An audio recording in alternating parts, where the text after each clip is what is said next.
பத்திரிகையாளர் காட்சன் கிருபாகரன் எழுதிய சினிமாவில் வியாபார பொருளாகும் பெண் உடல் எனும் கட்டுரை புதிய தலைமுறையின் சிந்தை இணையதளத்தில் இன்று வெளியாகி இருக்கிறது.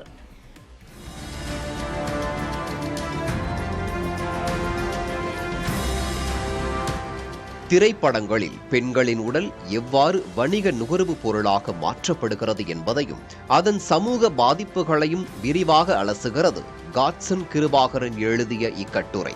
அண்மையில் வெளியான ராம் சரணின் பெத்தி திரைப்படத்தில் பெண்களை கொச்சையாக காட்டியிருந்த விதம் பெரும் அதிர்ச்சியை ஏற்படுத்தியதாக கூறும் இக்கட்டுரை, சினிமா என்பது தொடக்கத்திலிருந்தே ஆண்களின் சிந்தனைக்கும் பார்வைக்கும் உகந்தவாறு பெண்களை வெறும் கவர்ச்சி பொருளாக மட்டுமே காட்டி வருவதை சுட்டிக்காட்டுகிறது.